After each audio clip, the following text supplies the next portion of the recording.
Ciao a tutti i tifosi del Napoli.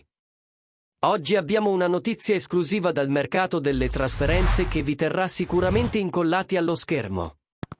Prima di iniziare, vi ricordo di mettere un like e di iscrivervi al canale per rimanere sempre aggiornati su tutte le novità del nostro amato Napoli. La nostra squadra sta lavorando duramente per migliorarsi sempre di più e ottenere risultati straordinari, quindi non perdetevi neanche un aggiornamento.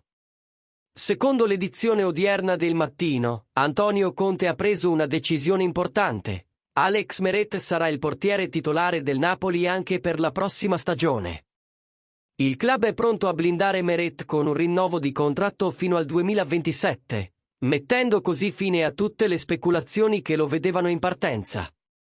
Meret ha dimostrato il suo valore e la sua affidabilità tra i pali, guadagnandosi la fiducia di Conte e della dirigenza. Questa mossa è un chiaro segnale della volontà del Napoli di costruire una squadra solida e competitiva per il futuro. Il giovane Caprile, inoltre, sarà il vice di Meret, garantendo una coppia di portieri di grande talento e prospettiva. La decisione di rinnovare Meret è un passo importante per il Napoli, che punta a stabilizzare il reparto difensivo e a dare continuità a un progetto ambizioso.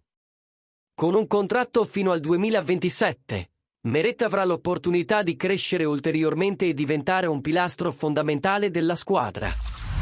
Amici tifosi, cosa ne pensate di questa decisione? Siete contenti della fiducia rinnovata a Meret? Quali sono le vostre aspettative per il futuro del nostro portiere e del Napoli? Fatecelo sapere nei commenti qui sotto e condividete le vostre idee con noi. Non dimenticate di mettere un like e di iscrivervi al canale per non perdere nessuna notizia sul Napoli. Insieme, continueremo a sostenere e a tifare per un futuro luminoso del nostro club. Forza Napoli, sempre!